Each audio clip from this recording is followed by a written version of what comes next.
masalahnya apakah weakness point-nya bakal dikasih dengan sangat mudah Masuk gitu ke arah kan. late game ketika udah ngumpul-ngumpul, itu Enak banget apalagi dengan sih. swallow spade-nya juga ya. Early memang susah buat mecahin weakness point-nya untuk mengarah ke arah Isenshin. Apalagi juga damage di awal belum terlalu besar dari Wen. Betul. Tapi kalau memasuki late game, ini bakal jadi ngeri banget kalau Wen ini sampai udah belajar melintir, bisa ngincer ke siapapun. Bener banget.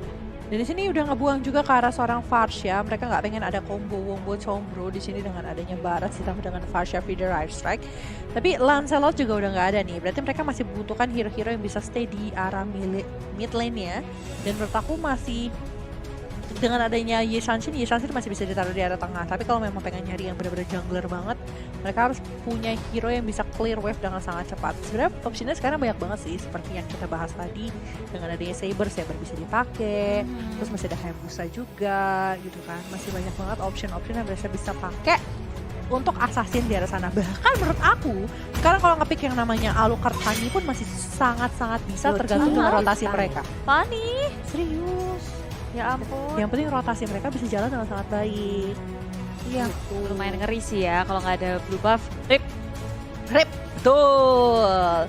Nah, sekarang kita lihat Hayabusa juga udah dibuang. Jadi mereka membuang semua option yang paling possible buat Bigetron Alpha untuk pakai di arah tengah gitu kan. Karena kalau kita bilang, Hellcurt sebenarnya dengan adanya Shadow Transition yang sudah di nerf di bagian silence-nya, udah lagi nggak punya silence, hanya slow saja. Itu nggak buat Hellcurt jadi sekarang kurang populer. Karena tanpa adanya silence kayak apa gunanya Hellcurt? Ya itu kan yang paling ngeriin ya ketika dia lompat duel ke silence. Teman-teman jadi mudah banget untuk follow up dan ya, targetnya pun akan sulit untuk kabur. Di sisi lain sekarang Kufra kayaknya juga udah nggak akan jadi hot pick lagi. Karena kita tahu sendiri bisa dihindari dengan adanya flicker. Kalau dulu kan bisa di cancel dengan mudah ya. Benar. Tapi sekarang lihat Panda, Akai menjadi sangat populer. Kita ngeliat terus-terusan dari match yang pertama pindah ke match yang kedua masih ada Akai. Nah, Akai mungkin di sini karena defense mechanism yang bakal bagus banget ya dari seorang Akai sendiri ya. Makanya sampai di pick sama tim dari Geek Fam. Tapi kita nggak tahu juga apa yang menjadi strategi yang mereka coba untuk buka di sini ya. Dan dengan adanya ini sebenarnya mereka punya permainan yang cukup defensif banget karena Akai ini tuh bisa bergerak dengan sangat cepat juga dengan Thousand Thunder untuk nge-follow up ke segala arah gitu, entah ke arah bottom lane, top lane, pergerakannya cepat kalau menurut aku. Tapi Popol, Kupa dan juga Hellcurt, wow, menarik ya. Padahal tadi aku baru bahas kalau misalnya Popol, kalau Hellcurt itu udah di nerf di bagian first skill-nya jadi slow. Walaupun damage-nya masih ada di sana, tapi tetap aja tanpa ada silence, Hellcurt tuh agak sedikit tidak segitu menakutkannya, walaupun burst damage-nya masih cukup mengerikan. Cuma kalau dikombinasiin dengan adanya Wen, dengan adanya Selena, Popol Kupa, dan Namus, kayaknya ini bakal jadi sangat kuat ketika Bigetron Alpha punya hero yang bisa langsung area lini belakang yang nge-follow dengan sangat cepat. Buat global presence-nya juga ada, karena di tangan tim Geek Fam, mereka punya Isenshin yang bisa ngebuka map dengan adanya Mountain Shocker. Lalu ketika mereka dalam keadaan yang kesulitan atau apa, bisa aja dengan Darknet Pulse-nya ngebantu teman-temannya juga buat karya lini belakangnya ngincer. Isenshin-nya juga Hellcurt bisa mudah pula. Tapi hero-hero yang dimiliki sama tim Geek Fam itu sangatlah tanky. Dengan adanya Lapu-Lapu, dengan adanya Akai, dan juga dengan adanya Barat, ini bakal jadi susah banget buat Hellcurt bener-bener untuk one shot one kill-nya gitu kan. Apalagi untuk dia nggak bisa sendiri sih. Jadi perannya bukan split pusher, bukan Alpha, Samusnya harus bikin ke arah item yang bisa sustain.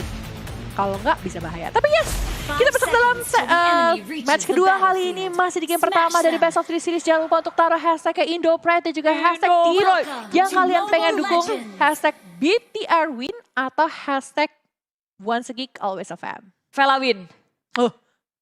Clara win. Yeay, kita win-win solution.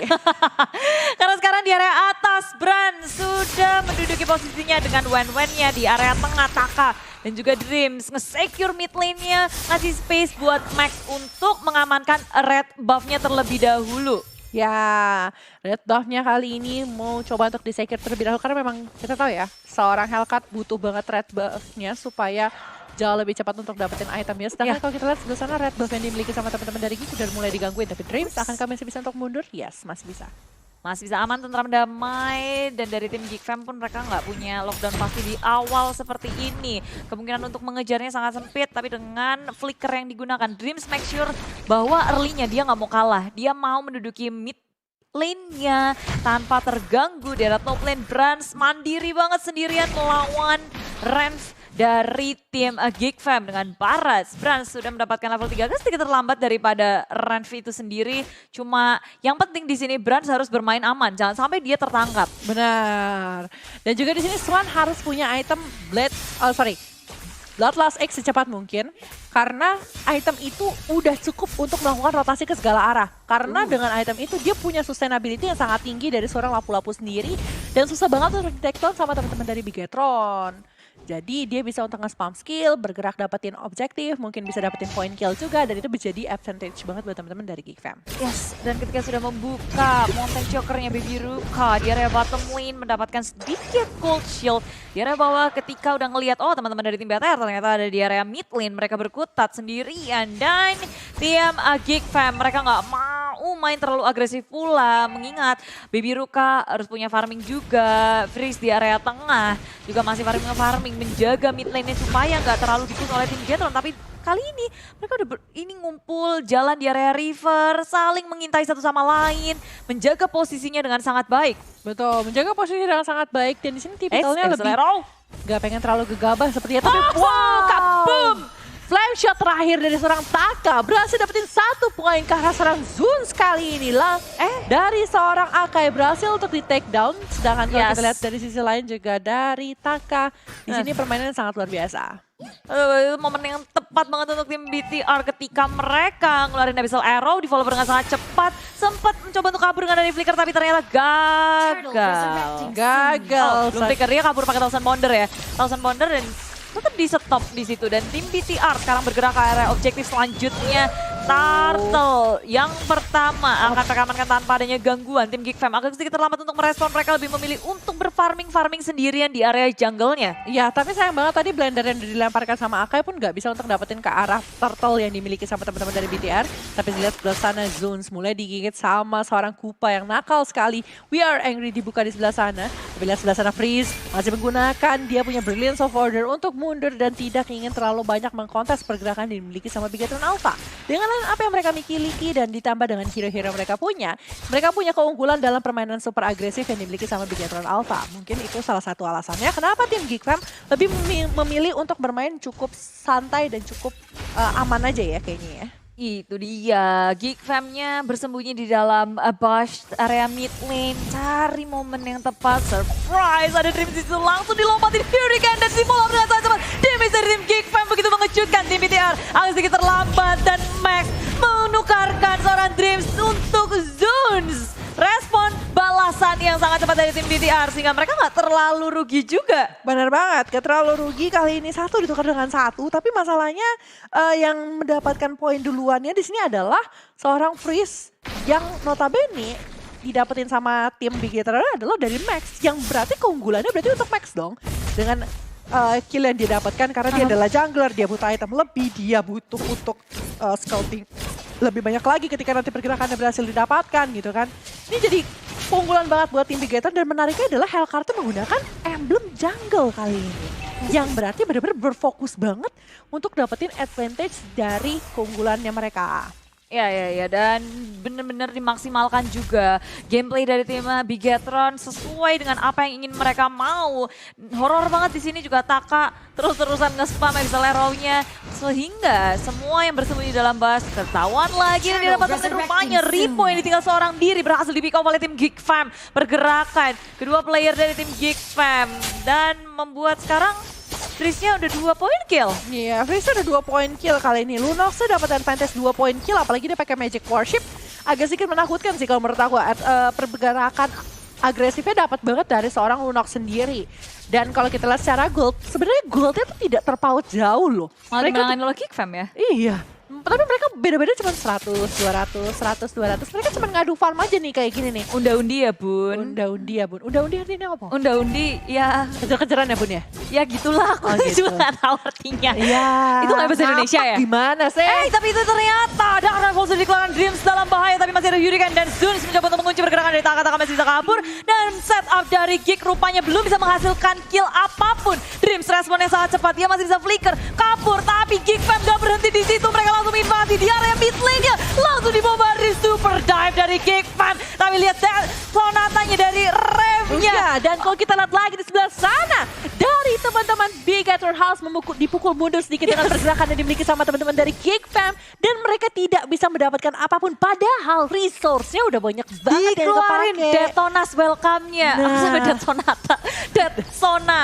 Detonas welcome. Itu dia, di area tengah semuanya udah dikeluarin. Blak, blak, blak, blak, blak, blak. Bahkan Flicker juga udah dikeluarin. Kelas sih. Nah makanya ini mereka Indo kuat Pride. banget ini dua-duanya. Ini serem banget ya. Bener-bener Indo Pride-nya menggelegar di mana-mana. Ngeri sih. Ini tim luar juga ngelihat ini, mereka udah dig-digduser. Betapa tarik ulurnya pinter banget ketika mereka nggak bisa mendapatkan sesuatu. Betul. Dan Gak mau gimana ruginya tuh komit- bagus gitu ya. Iya, komitnya juga, wah ciamik banget sih. Ciamik Josh, banget, pokoknya. Josh banget. Dan bener ya, Geek Fam di sini dengan line up yang mereka miliki sebenarnya agak sedikit menakutkan juga nih. Berani untuk bermain dengan super agresif dan permainan mereka tuh Tapi benar-benar Val, dihitung. Ini Ya. si Frizz udah punya Necklace of Durance. Wow, ini bisa nge-stopin Regen dari seorang Tamus. Dimana kita tahu Tamus juga lemah banget lawan Magic-Magican. Dan tapi pasti tim Geek Fam mereka bermain sangat objektif di area atas, area bawah. Turret udah krokos di tier pertamanya. Freeze mendadak terkena Abyssal Arrow, dia masih bisa selamat dengan Brilliance of Order. Teman-teman dari tim Bigatron Alpha juga nggak mau melanjutkan apa yang dilakukan. Bermain santai, Abyssal Arrow yang lagi connect terhadap Rift. Tapi Darkness Pole-nya sudah dikeluarkan. Max menuju ke dari belakang. Turtle gagal untuk dicuri. Max yang kali dalam bahaya. Dibombardir. Detonas Welcome dikeluarkan dan Max pun tumbang. Max maju sendirian masuk ke dalam sarang dinosaurus. Dan itu dia langsung dimakan sama sang dinosaurus dan di follow up sama teman-teman penjaga dinosaurus di sana. Bener-bener galak banget. Udah gitu turtle-nya juga sempat diambil sama Baby Ruka. Itu jadi advantage yang tinggi banget dari Geek Fam. Yes. Gagal untuk melawan sesuatu, malah sekarang Geek Fam yang mendapatkan untungan demi keuntungan. Tim Bigatron Alpha sedikit kewalahan, mereka belum bisa mendapatkan ataupun menyentuh turret milik tim Geek Fam. Malahan pressure yang diberikan oleh tim Geek Fam benar-benar bikin pergerakan dari tim Bigatron sempit, Paul. Bikin semeriwing. Aku lihatnya aja semeriwing banget lo ngeliatin kayak gini. Geek Fam bermain dengan sangat luar biasa. Dan di sini boleh aku bilang juga dari seorang baby Ruka, posisi dia juga bagus banget loh. Ditambah di sini dari seorang Zun juga dari tadi scouting mencoba open visionnya juga sangat ciamik sendiri. Detonas welcome lagi. Blak dikeluarin dan ternyata stun 2 Ripo dan juga Dreams masih bisa selamat. Inferno sudah di pop up tapi tim Geek Fam mereka menduduki jungle milik tim Bigatron Alpha. Santuy perlahan tapi pasti, tapi pressure dari tim Geek Fam gak pernah berhenti. Gak ada liburnya, gak ada tanggal merahnya. Dan Hurricane Dance nge-follow up langsung di belakang Baby Ruka. Nge-follow up dengan sangat cepat. Damage dan inisiator yang connect dari tim Geek Fam membuat tim Bigatron Alpha kewalahan. Benar-benar follow up yang sangat cantik. Akainya membuka dengan Hurricane Dance dan follow up yang sangat cepat dari seorang Yi Chanshin. Ngebuat pressure-nya jadi besar banget. Ketika siapapun nongol di arah depan dari seorang Zeus. Dan ketika Zeus memiliki yang namanya Hurricane Dance, gak akan bisa selamat deh. Tengok, itu udah masuk ke inhibitor ya tengah. Tim Bigatron mencoba untuk melawan defense. Gak mau ngasih gratis gitu aja. Inhibitor tinggal separuh aja. Vela J. Tinggal separuh dan kali ini Lordnya sudah datang. Bunda tahu gak sih? Enggak. Menariknya ya, mereka tahu. udah perangnya udah sekian banyak. Pergerakannya banyak banget. Tapi total kill tuh baru 6 doang loh. Dan kelas boy. Kelas banget nih Indo Pride kita ya. Bener-bener keras banget dan bener-bener bikin kita dagdikduk-duan. Siapa ya bakal maju ke babak selanjutnya. Tapi ini masih game pertama. Masih mencoba untuk mencari face-nya masing-masing. Tapi lihat sebelah sana, Lord sudah mulai dikelitikin. Benar-benar. Sudah mulai dicolek-colek oleh tim Geek Fam. Tapi kalau kita lihat dari setup mereka, ketika melakukan Lord ini matang banget. Ada Zuns dan juga Ren yang ngezoningan semua member dari tim Bigatron. Mereka jadi pagar betisnya tim Geek Fam untuk mengamankan Lord yang pertama. Lord pertama bukan menjadi masalah untuk tim Geek Fam, sudah berhasil didapatkan. Akan membantu mereka untuk melakukan push selanjutnya. Betul sekali, mereka harus reset lagi, mereka harus take face-nya lagi, coba untuk ya udah, kita udah punya Lord nih, kita jalan bareng sama Lord, boleh sih nanti sih jalan bareng sama Lord, melakukan pergerakannya mereka. Dan ketika mereka harus punya 3 lane yang sama-sama di push semua. Kalau nggak rugi banget, karena pasti ada salah satu lane yang jadinya kayak kebuka banget gitu loh. Jadi mereka harus benar-benar ngelakuin push-nya tuh bersamaan untuk 3 lane sekaligus. Lord sudah bergerak ke arah tengah. Lihat wave atas, wave bawah, semuanya udah mulai masuk. Satu persatu. Terkontrol semuanya oleh tim Geekfam, maju ke arah depan, Kupanya hanya bisa bersembunyi sekarang karena inhibitor 1 sudah pecah, 2 pecah. Selanjutnya di area bawah, Mountain Joker dikeluarkan, tim Geekfam menduduki base milik tim Bigetron Alpha. Daktik Duxer, Geekfam masih sangat berani maju ke arah depan. Dream sudah melakukan flicker untuk menyelamatkan diri, tapi lihat di belakang, Hurricane Dance dikeluarkan. Mencoba untuk zoning semua member dari tim Bigetron. Base dalam bahaya, 3 member down dari tim Bigetron. Dan begitu pula dengan base milik tim Bigetron Alpha. Geekfam ID serem banget. Gila, tahu gak sih guys? Aku